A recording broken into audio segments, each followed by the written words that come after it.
Praise God. Magandang umaga po mga kapatid. Kamusta po ang bawat isa? Nawa po tayo ay patuloy na ligtas, malusog, at iniingatan ng ating Panginoon. Welcome po sa ating online worship celebration. Isa pong pribilehiyo na makasama ang bawat isa po sa atin sa pagpupuri, pagsamba, sa umagang ito. Wala man tayo sa ating physical na simbahan, pero salamat sa Panginoon na sinasamahan tayo ng presensya ng Diyos nasaan man tayo. Kaya sa ating pong meditation of God's Word this morning, let us allow the presence of God to be with us at samahan tayo sa pag-aaral ng Kanyang banal na salita.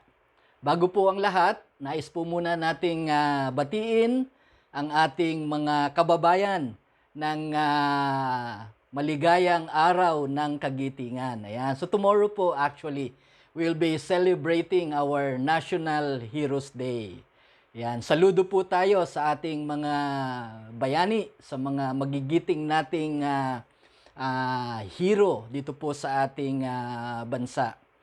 At sasamantalahin ko na rin po ang pagkakataong ito para saluduhan din ang ating mga natatanging bagong bayani sa pandemyang ito, sa krisis na nararanasan natin, hindi lamang po dito sa ating bansa, but all over the world.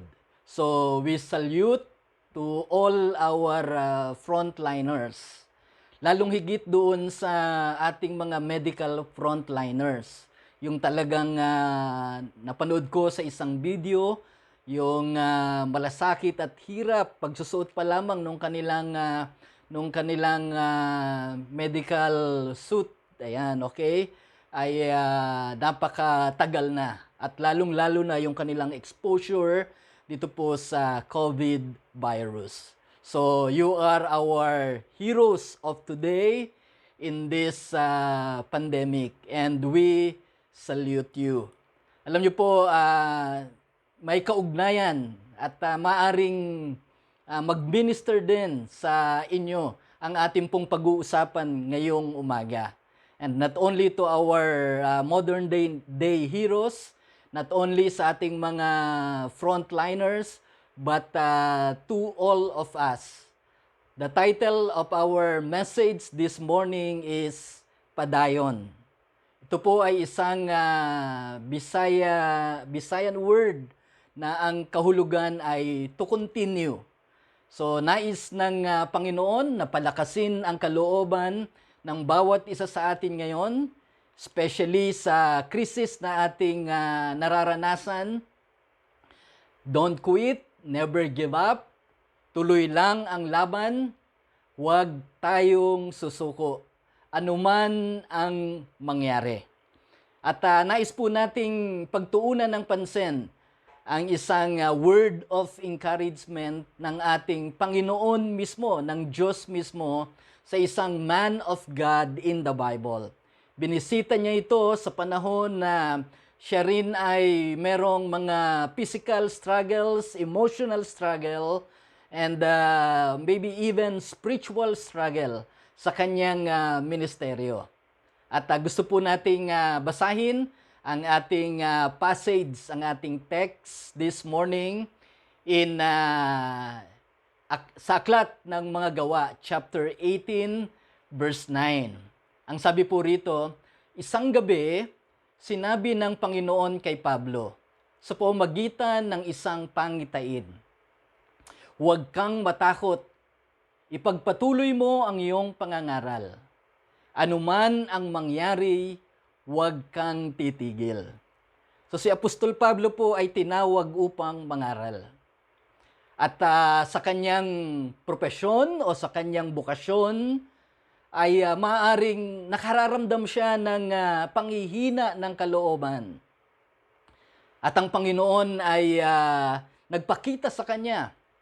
At ito ang sinabi sa kanya, anuman ang mangyari, huwag kang titigil. Padayon. tuloy lang, continue.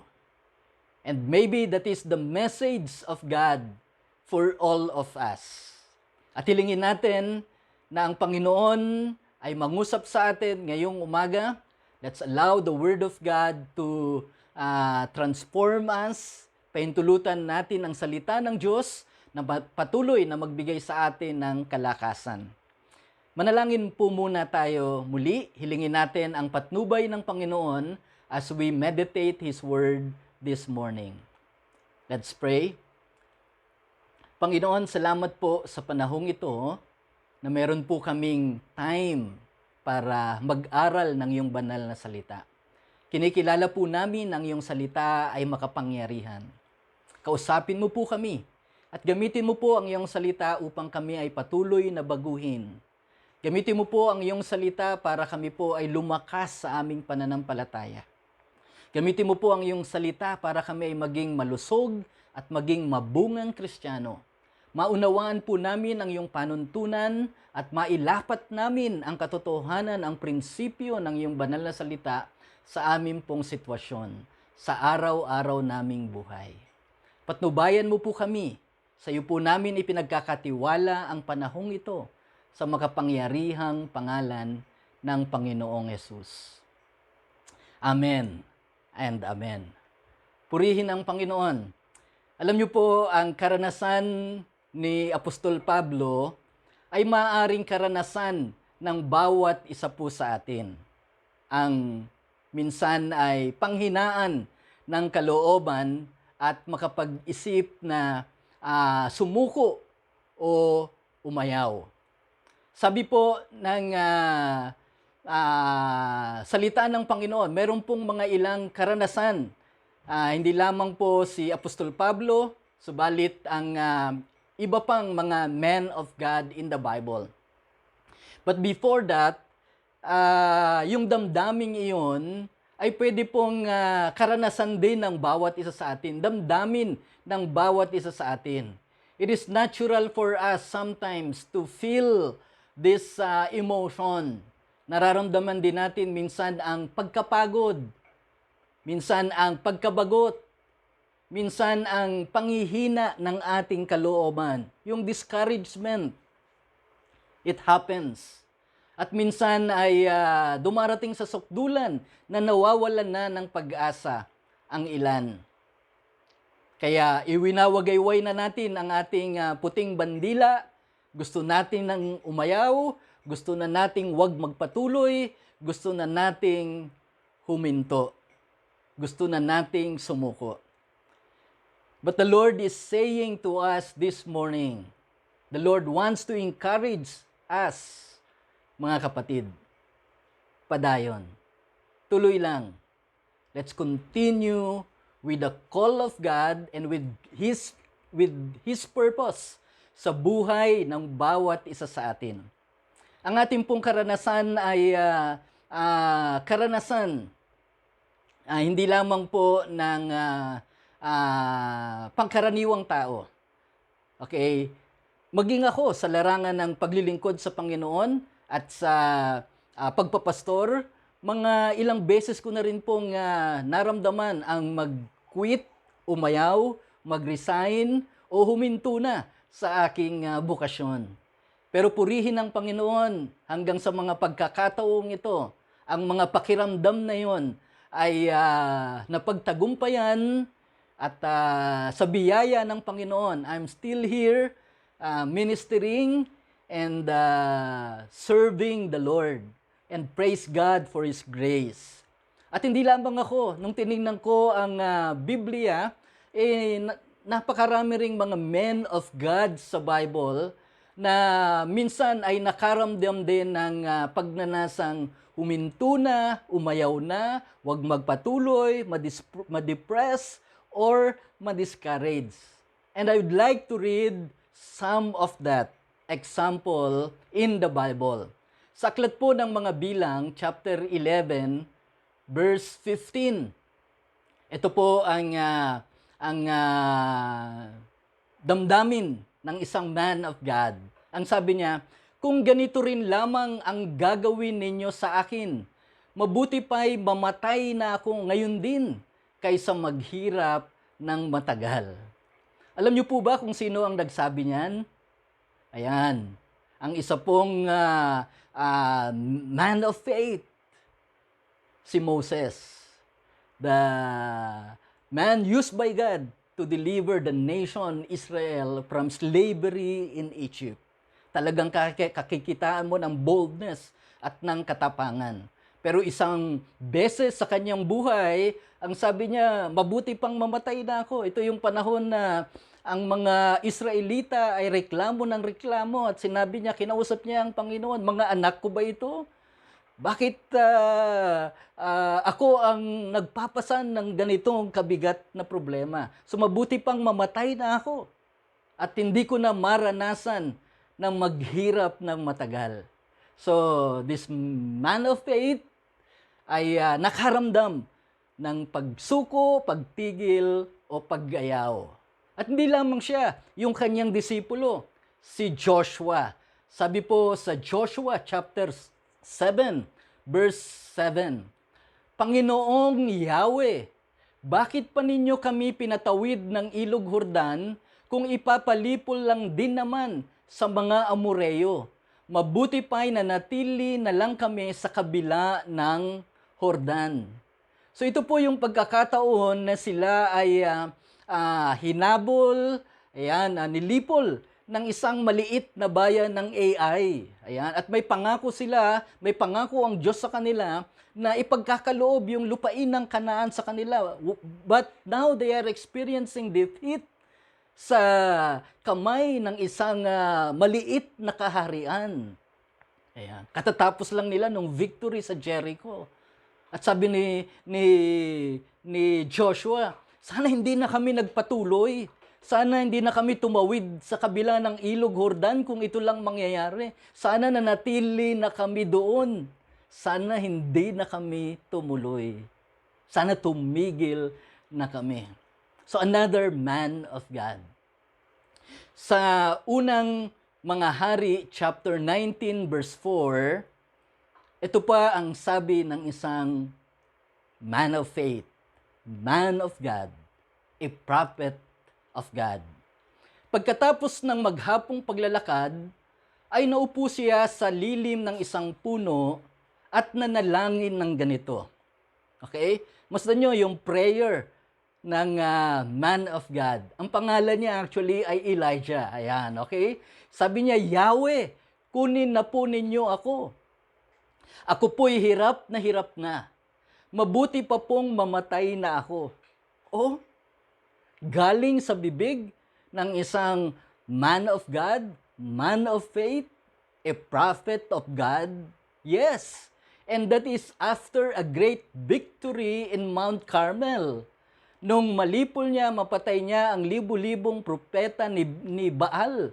Nung nagtuo sila at nagsabing ang Diyos na sasagot sa pamagitan ng apoy ay siyang tunay na Diyos. And God answered him.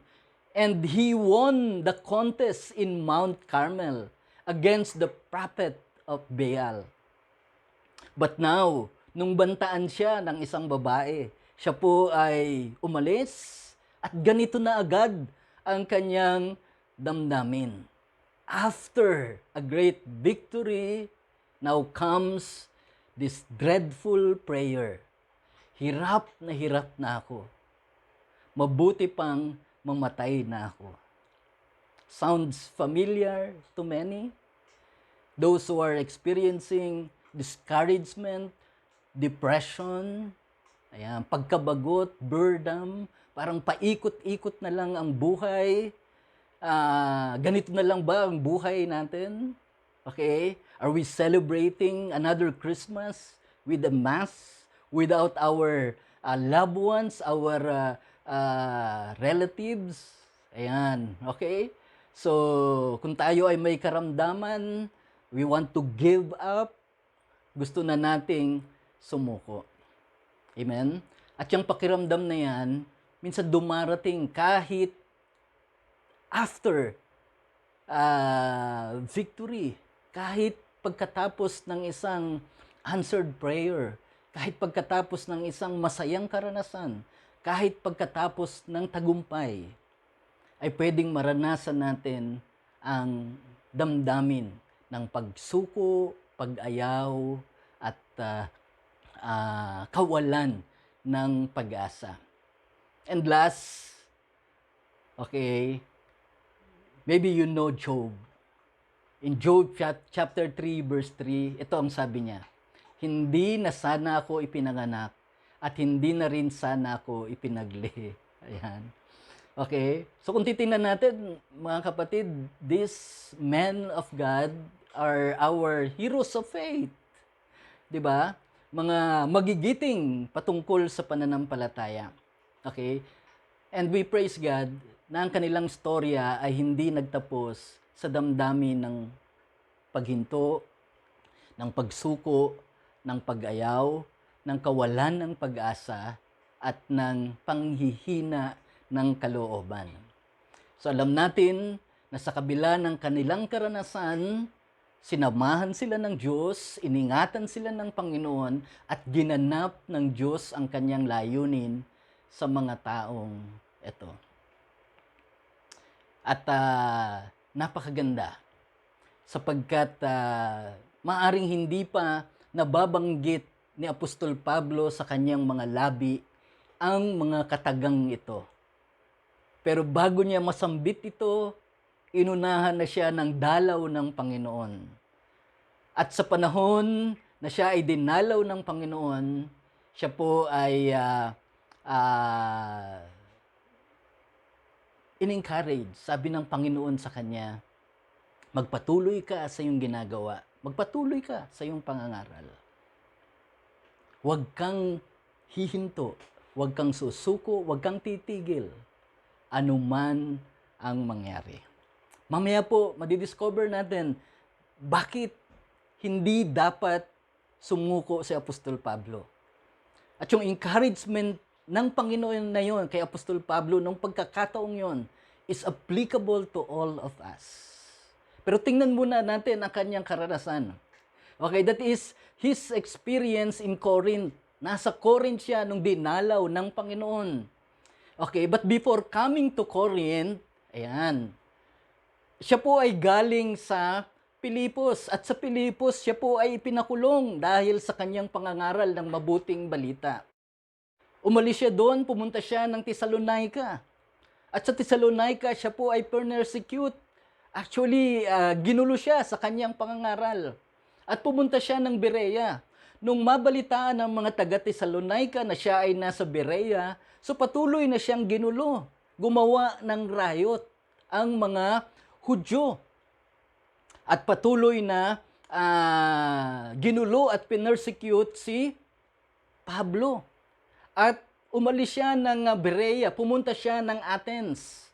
At sa Athens ay tinuya siya ng mga Atina. Matapos ang pangangaral, ayan, yung iba ay kinutya siya at siya ay tinuya. At umalis siya sa Athens. At dito nga sa chapter 18 ay pumunta siya sa Corinth. Sa verse 1 hanggang verse 3 ng chapter 18 ay makikita natin ang kanyang marahil kalagayan. So Athens is 53 miles or 85 kilometer walk to Corinth. So from Athens to Corinth. So alam naman natin, nung mga panahong yun ay talagang wala pang mabibilis na sasakyan. Wala pang mga taxi at mga tren. Ayan, okay? So it's either a camel or a walk. So yun po ay mahabang paglalakad. So nakakapagod. So maaaring nakaranas siya ng pisikal na pagod. At siya rin po ay nag-iisa ng mga pagkakataong yun.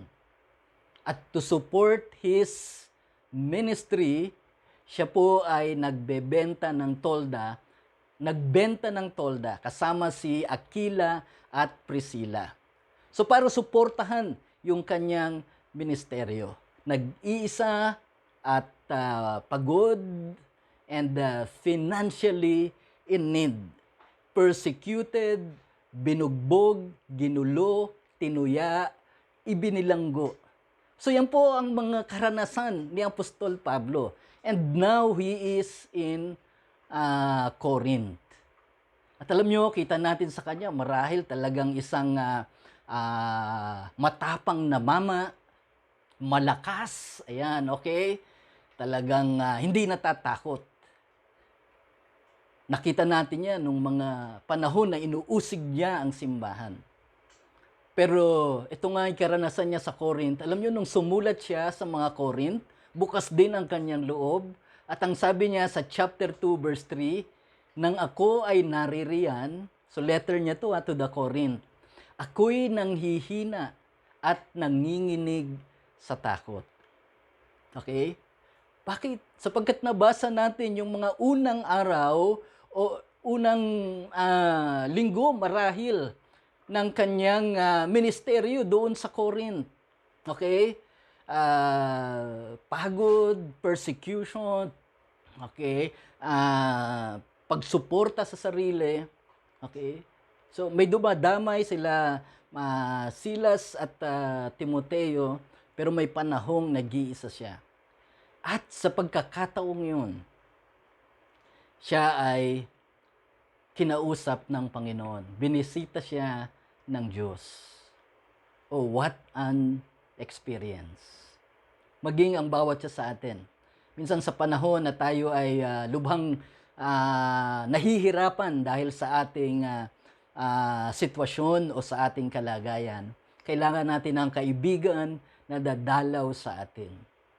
Pero sa pagkakataong ito, God Himself ang siyang pumunta kay Apostol Pablo para palakasin ang kanyang kalooban. Para sabihin sa kanya na huwag titigil, huwag susuko. Padayon. Continue. Tuloy ang laban ng ating buhay. Basahin muli natin. Acts chapter 18 verse 9 says, sa Tagalog, sang gabi, sinabi ng Panginoon kay Pablo sa pamamagitan ng isang pangitain, huwag kang matakot, ipagpatuloy mo ang iyong pangangaral, anuman ang mangyari, huwag kang titigil. So yan po ang mensahe ng Panginoon sa kanya. Personally, anuman ang mangyari, huwag kang titigil. Ano man ang mangyari, huwag kang susuko. Ipagpatuloy mo ang iyong purpose, ang layunin ko sa iyong buhay. And that's the same message for God to all of us. God is saying to all of us, ano man ang mangyari, huwag kang titigil, huwag kang susuko. Anuman ang sirkumstansya na iyong nararanasan. Kulang man kagaya ni Apostol Pablo sa pananalapi at kailangan niyang suportahan ang kanyang sarili, go on. Don't quit. Never give up. Ikaw man ay nag-iisa. Pakiramdam mo, nag-iisa ka sa iyong buhay. Nag-iisa ka sa problema. Lalong-lalo na sa panahon ngayon, di ba? Pag ikaw ay na-quarantine, mag-iisa ka. At yung mga binawian ng buhay doon sa lugar na yon ay nag-iisang pumapanaw. Anuman ang kalagayan natin, kagaya ni Apostol Pablo, nag-iisa, go on, never quit. Nakakaramdam ka man ng pagod, physically, spiritually, emotionally. Okay? Merong persecution sa iyong pamumuhay bilang mananampalataya. God is saying to you, don't quit. Never give up. Padayon. Tuloy lang. Huwag susuko. 3 dahilan, mga kapatid, bakit hindi ka dapat sumuko. Sa verse 10, sabi ng Panginoon, sapagkat ako'y nasa iyo. Hindi ka maaano sapagkat marami akong tagasunod sa lungsod na ito. Sa maliit na talatang ito po ay kalakasan. Ito po ay malaking encouragement, not only to Apostle Paul during that time, but to us even in this present age. Huwag kang matakot, huwag kang bibigay, huwag kang susuko. Don't quit, never give up. Why? Sapagkat ako'y nasa iyo. Sapagkat hindi ka maaano. Sapagkat marami akong tagasunod sa lungsod na ito. Anong kahulugan nito sa buhay natin, mga kapatid? Diba? Una, sabi niya sa verse 10, unang mga tatlong salita, sapagkat ako'y sumasayo. And the meaning of this, the principle of this sa buhay natin ngayon is that huwag tayong susuko dahil ang presensya ng Diyos ay sa atin. Huwag kang susuko, ang presensya ng Diyos ay sa iyo. Yan. Sabi niya kay Pablo mismo, Pablo, huwag kang titigil sa layunin ko sa iyong buhay. If that is preaching, go on preaching. At ganoon din sa bawat isa. Kung ikaw ay nadi-discourage na bilang isang frontliner, and maybe that is God's calling and God's vocation sa iyo, and God is saying to you, huwag kang bibigay, huwag kang susuko. Why? The encouragement of God, my presence will go with you.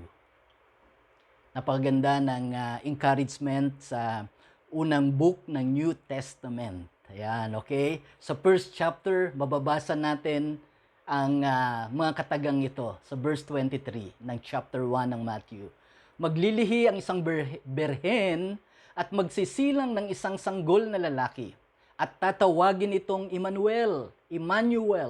Ang kahulugan nito ay kasama natin ng Diyos. So, sa unang aklat ng New Testament, sinabing kasama natin ng Diyos. At sa huling chapter ng unang aklat ng New Testament, Matthew chapter 28 verse 20, ang sabi ron, tandaan ninyo, ako'y laging kasama ninyo hanggang sa katapusan ng panahon. Oh, what an encouragement. Sa panahon po na tayo ay pinanghihinaan ng kalooban, nakakaramdam ng pagod, sa panahon na parang nawawala na tayo ng pag-asa, sa panahon na tayo ay nababagot, nasasaktan, at gusto na nating sumuko, pinalalakas tayo ng katotohanan kasama natin ng Diyos. Di ba sabi ko nga kanina, sa panahon na ikaw ay nanghihina, yung maramdaman mo that there are someone na naandyan lang, sumusuporta sa'yo. Di ba nakapagpapalakas ng kalooban? Yung ramdam mo na meron kang mahal, meron kang kaibigan, na sasamahan ka. Ayan. Wala pang sinasabi, wala pang binibigay, talagang presensya pa lamang is already an encouragement to you. And how much more if that someone is God? Diba ang sabi niya, Emmanuel, God is with us. God is always with us. Mga kapatid, kasama natin ang Diyos sa krisis ng ating buhay. Kasama natin ang Diyos sa panahon na tayo ay nagkukulang. Kasama natin ang Diyos sa ating karamdaman. Kasama natin ang Diyos sa mga persecutions na ating nararanasan. God is with us. Pinahintulutan niya na maranasan natin ito because He has a purpose. Naalala ko ang isang allegory story, yung footprint in the sand. Babasahin ko na lamang po sapagkat maganda rin yung kanyang mensahe. Okay? Isang gabi na naginip ang isang lalaki, napangarap niyang naglalakad siya sa may dalampasigan, nakapiling ang Panginoon. Lumitaw mula sa kalawakan ang mga kaganapan mula sa kanyang buhay. Sa bawat kaganapan, nakapuna siya ng 2 pangkat ng mga yapak sa buhangin. Sa kanya ang isang tambalan at sa Panginoon ang isa. So, nasa Tagalog na, no? Nakita ko ito sa Brainy Betty website. Okay? So, sa ilang kaganapan ng kanyang buhay, lalong-lalo yung masaya, two sets of footprints, isa galing sa Panginoon at isa sa kanya. Noong lumitaw sa harapan niya ang huling kaganapan ng kanyang buhay, muli niyang tiningnan ang mga bakas ng paang nasa buhangin. Napansin niya na maraming ulit sa kahabaan ng daanan ng kanyang buhay na mayroon lamang isang pangkat ng mga yapak. Napansin din niya na nangyayari ito sa pinakamababa at pinakamalungkot na panahon ng kanyang buhay. Talagang ikinabahala niya ito at tinanong niya ang Panginoon hinggil dito. Panginoon, sinabi mo na kapag nagpasya akong sumunod sa iyo, palagi kang maglalakad na kapiling ko. Subalit napun ako na sa panahon ng pinaka-masuliraning mga panahon ng aking buhay, mayroon lamang isang pangkat ng mga yapak sa buhangin. Hindi ko maunawaan kung bakit iiwan mo ako sa panahong kailangan kita. At sa huling bahagi ng tula, allegory, or anumang klase ng literature, ito, tumugon ang Panginoon. Pinakamahal kong anak, inibig kita at hindi ko magagawang lisanin ka kailanman. Sa panahon ng iyong mga pagsubok at paghihirap, noong makita mo ang isang pangkat lamang ng mga bakas ng paa sa buhangin, ito ang panahong pinapasan kita. Ayan, okay? So akala niya iniwan siya ng Panginoon. Subalit pinapasan na pala siya ng Diyos dahil hindi na niya kaya. So kailanman hindi tayo iwan ng Panginoon. Yung kanyang presensya will abide. At yan din ang totoo sa kanyang banal na salita. Nothing can separate us from the love of God. Ayan, okay? Kaya kung sinasabi natin, mga kapatid, minsan na sa panahong nahihirapan tayo, okay, ang dami nating problema, sabi natin minsan, sis, brad, o kaya ay kapatid, o namang tawag natin, kapit lang. Ayan. Pero alam nyo, may mga instances, pag mag-rely tayo on our own love, on our own strength, on our own kapit, mga kabitaw pa rin tayo. Pero alam nyo, mas mahalaga yung kapit ng Panginoon. Hindi tayo bibitawan ng Panginoon. Sasamahan niya tayo lagi. So in our journey, kahit sa panahong ito, okay, sa panahon ng krisis, sa panahon ng lagpas isang taon at magdadalawang taong pandemya, sinamahan tayo ng ating Panginoon. Amen? To some, mas naging intimate pa yung relationship, yung presence ng Panginoon sa buhay ng bawat sa atin. Second thing, bakit hindi ka kailangang sumuko? Sabi mismo ng Panginoon sa kanyang pangungusap kay Apostol Pablo sa parehong talata sa ikalawang bahagi ng verse 10. Chapter 18 ng mga gawa. Sapagkat hindi ka maaano. Ayan. Hindi ka maaano. Kaya mga kapatid, huwag kang susuko. Ang proteksyon ng Diyos ang mag-iingat sa iyo hanggang maganap ang kanyang layunin. Hindi ka maano. Hanggang maganap ang kanyang layunin. Kasi kung titignan nyo, sa karanasan pa lang ni Apostol Pablo, kung sasabihin natin, Panginoon, anong hindi maaano? Lagi nga akong naaano. Ilang beses na akong nakulong, ilang beses na akong nabugbog, ilang beses na akong nakaranas ng pagkukulang. Ayan, okay, kahirapan. Tapos, hindi maano. Ayan. Kaya, naandyan yung salitang hanggang maganap ang kanyang layunin. Yes, yung mga karanasan na yan ay mga natural na karanasan sa buhay. Lalo na sa Kristiyano, may persecution. Pero kahit hindi tayo Kristiyano, okay, in this present world, there will be trouble. May panahon na kapos, may panahon na kulang. Sa present world na ito ay talagang tatamaan tayo ng sakit. Walang sino mang immune. Kahit nga sa pagtuturok ngayon meron ng vaccine pero hindi ka nangangahulugan na immune ka na, hindi ka natatamaan ng virus. So nakakaramdam tayo. Merong may cancer, merong dinadialysis, nagkakasakit tayo. Okay? Trials, sufferings, heartache, discouragement, pagkabigo, damdamin ng pagsuko is a natural experience for man. Pero alam nyo, hanggat hindi natatapos ang layunin ng Panginoon, okay? Magkakasakit ka, kukulangin ka, tuloy lang. Iingatan ka ng Panginoon. Hindi ka mamamatay hanggat hindi nagaganap ang kanyang kalooban. Let's look at the experience of Apostle Paul himself. Okay? Kinuwento niya yung kanyang karanasan sa aklat ng 2 Corinthians chapter 11 verse 23 hanggang 29. Basahin natin. Mas maraming beses akong nabilanggo, hinagupit ng napakaraming beses, at madalas nabingit sa kamatayan.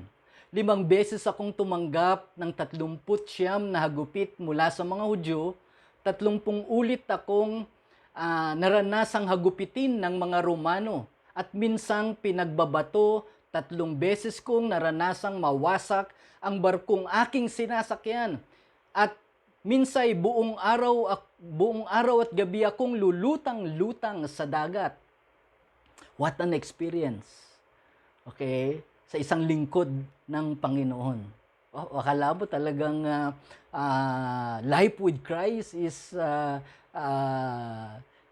lying in a bed of roses, komportable at maaliwalas na buhay. Pero sa karanasang ito, minister pa ng ating Panginoon. What an experience, okay? So siguro by times na pagkaranasan natin yan, gusto na nating give up. Verse 26, sa malimit kong paglalakbay, nalagay ako sa iba't ibang panganib, sa mga ilog, sa mga tulisan, sa aking mga kababayan at sa mga hintil, mga panganib sa lungsod, sa ilang, sa dagat at sa mga huwad na kapatid. Ayan. Naranasan ko rin ang labis na hirap, pagod, malimit na pagpupuyat at matinding gutom at uhaw. Naranasan ko ang ginawin, ngunit wala man lamang maibalabal. Bukod sa lahat ng ito ay araw-araw kong pinapasan ang dalahin para sa lahat ng mga iglesia. Kapag may nanghihina rin ako. Okay? Kwento ni Apostol Pablo. Pero alam nyo mga kapatid, kahit ilang beses na siyang na-shipwreck, kahit ilang beses binato, kahit ilang beses ipinakulong, kahit ilang beses pinaghahampas, kahit ilang beses nagkukulang, kahit ilang beses na persecute, kahit ilang beses pati kapatiran, ayan, okay? Pati raw mga taga-iglesia, nakakaramdam siya ng panganib. Sa lahat ng kanyang karanasan, God protected him. Why? May layunin pa ang Panginoon sa kanya. Iningatan siya ng Panginoon hanggang dulo. Amen? Ganun din tayo mga kapatid. May banta ng seryosong sakit, tuloy lang. Okay? Gagaling ka dyan kung hindi pa panahon, hanggat hindi pa natatapos ang layunin ng Panginoon. Kulang ka, kapos ka, huwag kang hihinto.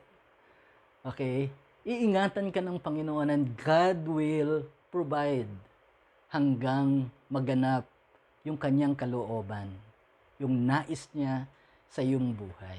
Minsan nag-iisa ka, walang dumadamay, walang katulong, tuloy lang. Okay? Hindi ka maaano hanggat hindi nagaganap yung kanyang layunin. At ganyan ang karanasan ni Apostol Pablo. Marami siyang may hirap na karanasan. Hindi siya sumuko. Kaya ano ang kanyang patotoo? 2 Timothy chapter 4 verse 7. Pinagbuti ko ang aking pakikipaglaban. Ayan, okay? Hindi lang hindi siya sumuko. Pinagbuti niya pa yung kanyang laban. Kaya mga kapatid, laban lang. Okay? At pagbutihin pa yung ating pakikipaglaban. Sabi niya, natapos ko na ang dapat kong takbuhin at nanatili akong tapat sa pananampalataya. Praise God. Hindi bumigay. Hindi sumuko si Apostol Pablo. Mga kapatid, bakit hindi ka dapat sumuko? Una, ang presensya ng Diyos, sasamahan tayo. Sabi niya kay Apostol Pablo, sapagkat ako ay sasayo. Pangalawa, ang proteksyon ng Panginoon ang siyang mag-iingat sa atin hanggat maganap natin ang pinakalayunin niya sa ating buhay. Sabi niya kay Apostol Pablo, hindi ka maaano. Pangatlo, huli sa lahat, verse 10. Ang sabi niya, sapagkat marami akong tagasunod sa lungsod na ito. Totoo, marami na ang mga nakakilala rin sa Panginoon. Ayan. Sa kanyang ministeryo doon. Pero nag-uumpisa pa lamang siya. At marami pang dadalhin ng Panginoon. So yun ang layunin ng Diyos. Huwag kang susuko. Mayroon pang plano ang Diyos sa iyong buhay. May plano pa ang Diyos sa iyong buhay. Marami akong tagasunod sa lungsod na ito. Sabi niya kay Apostol Pablo, huwag kang titigil. Sapagkat dito sa lugar na ito, dito sa Corinth, maraming susunod sa akin.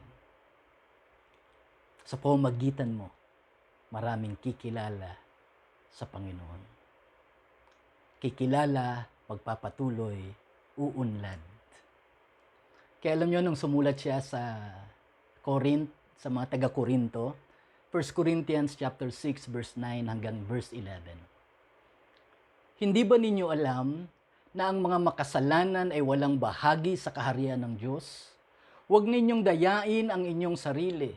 Ang mga nakikiapid, sumasamba sa Diyos-Diyosan, nangangalunya, nakikipagtalik sa kapwa lalaki o kapwa babae, nagnanakaw, sakim, naglalasing, nanlalait sa kapwa o nandaraya, ay walang bahagi sa kaharian ng Diyos. Wow! Ang tindi. Ito yung mga klase ng tao na walang puwang sa kaharian ng Panginoon. Tingnan nyo yung susunod na talata. And what an encouragement. Buti na lamang hindi sumuko si Apostol Pablo. Okay? So yung mga nakikipagtalik sa kapwa lalaki, kapwa babae, nagnanakaw, sumasamba sa Diyos-Diyosan, mga nangangalunya, mga sakim, naglalasing, nandaraya sa kapwa, mga walang bahagi sa kaharian ng Diyos. Impyerno sila because they have no Christ in their heart. They did not repent dun sa kanilang kasalanan. The good thing is that verse 11, ang sabi dyan, ganyan ang ilan sa inyo noon. Subalit nilinis na kayo sa inyong mga kasalanan at ginawa na kayong banal ng Diyos. Pinawalang sala na kayo sa pangalan ng Panginoong Jesucristo at sa pamamagitan ng Espiritu ng ating Diyos. Okay? Ang mga taong ito ay walang puwang sa kaharian ng Diyos sapagkat sila ay makasalanan. All of us are sinners. Okay? Pero alam nyo mga kapatid, ginamit na kasangkapan si Apostol Pablo para ang mga buhay na ito ay buhay noon. Subalit ngayon, kakaiba na. Sila ay nilinis na. Okay? At napakaganda na si Apostol Pablo ay bahagi ng buhay ng mga taga-Korinto at ng kanilang patotoo. Dati sila ay hindi sa kabilang sa kaharian ng Diyos, hindi magmamana ng kaharian ng Diyos. Subalit ngayon sila ay binanal ng Diyos, pinawalang sala sa pamamagitan ng Panginoong Jesucristo. At si Apostol Pablo ay ginamit ng Panginoon. Praise God, hindi sumuko si Apostol Pablo. Praise God, hindi siya tumigil sa kanyang pangangaral. Tuloy lang, sa kabila ng persecution, sa kabila ng pagkabilanggo, sa kabila ng kakulangan, sa kabila ng minsan ay nagsosolo siya, sa kabila ng sinusuportahan niya ang kanyang sarili. Tuloy lang, sapagkat may layunin ng Panginoon. At ang isang pinakamaganda ay ang buhay niya ay makapag-touch ng people. Yung makahipo ng tao, babaguhin yung mga tao, at siya ay may malaking bahagi sa kanilang buhay. Amen? Maaring ang bawat isa rin sa atin. Amen? Tuloy lang. Huwag kang susuko sa buhay. Maaring sa iyong profesyon, may matatouch kang buhay, may matatouch kang family, may mapagpapalang sosyudad, may mapagpapalang isang individual. Huwag kang bibigay. Amen? Maaring ang buhay mo ay magiging significant sa kanilang buhay. Go on. Don't stop. Padayon. Tuloy lang. Huwag susuko. May nakita akong isang graphic arts dito. Ayan, okay? So, yung nagbubungkal ng kayamanan, ng ginto. Nakalagay dyan, you never know how close you are. So, never give up on your dreams. Okay? So, susuko pa tayo. Medyo malapit na. Okay? Isang hampas na lang ng palakol at talagang nasa harap mo na ang kayamanan. Okay? Pero more than our dreams, mas maganda rito. Okay? Do not give up. Padayon. Tuloy lang. Never quit. Huwag susuko. Huwag kang aayaw. Labang lang. Because you know how close you are. Never give up on God's purpose sa iyong buhay. More than your dreams is the purpose of God. Okay? Higit sa tagumpay sa buhay na ito. Higit sa ginto, higit sa kayamanan, higit sa material na pagpapala, tuloy ka lang sapagkat may mga buhay na sa pamamagitan ng iyong buhay, ng iyong patutuo, ng iyong sinasabi, ng iyong ministeryo ay maaaring mabago. Maaaring lumakas. Isang gusto nang wakasan ang kanyang buhay, but because naandyan ka, hindi ka rin sumuko. Ikaw ay nagbigay ng inspirasyon. Isang lingkod ng Panginoon gusto na ring umayaw, pero dahil hindi ka sumuko, hindi ka umayaw, ang buhay mo ay naging inspirasyon. Kaya tuloy lang. Huwag tayong susuko. Muli, sabi ng Panginoon kay Apostol Pablo, nang ito ay kanyang dinalaw sa pamamagitan ng pangitain. Huwag kang matakot, ipagpatuloy mo ang iyong pangangaral. Anuman ang mangyari, huwag kang titigil. Anuman ang mangyari, huwag kang titigil. That's the same message of God to all of us. Anuman ang mangyari, huwag kang titigil. Kaya, padayon, don't quit, never give up, tuloy lang ang laban, huwag kang susuko. Manalangin tayo sa ating Panginoon. Panginoon, maraming salamat po sa panahong ito na pinalakas mo ang aming kalooban sa pamamagitan ng iyong salita. Salamat sa buhay at patutuo ni Apostol Pablo na hanggang ngayon ay nagsisilbing inspirasyon at encouragement ng bawat isa sa amin. Sa kanya pong karanasan ng pagkabilanggo, pagkabugbog, pagtutuya at panggugulo, pag-iisa, kakulangan, kakapusan, pagod at iba't iba pang mga karanasan, hindi po siya sumuko.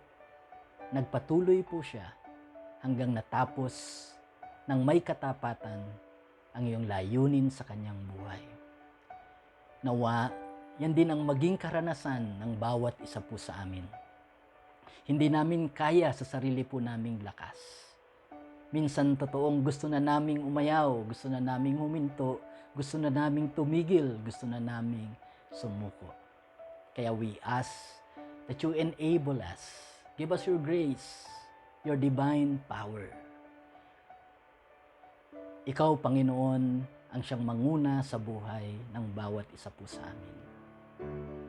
Sa panahong ito na medyo mas matindi ang aming laban, mas matindi ang krisis, mas marami ang nagkukulang, marami ang nababagot, marami ang nahihirapan, marami ang nadidepress, marami ang gusto nang bumigay, marami ang napapagod na. Panginoon, kalungin mo po kami.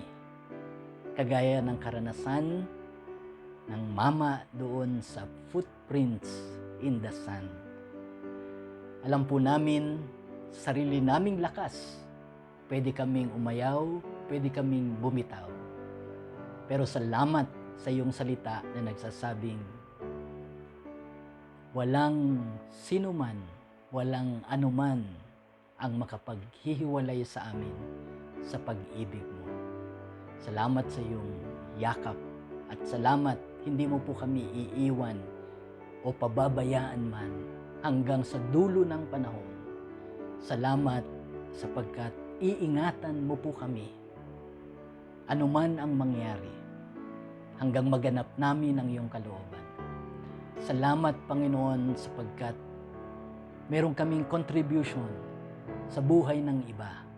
Salamat dahil gagamitin mo po kami para mapalakas ang iba, para magpatuloy ang iba, para mabago ang iba, Panginoon, para kahit sa maliit na bagay ay may ma-contribute kami sa buhay ng iba.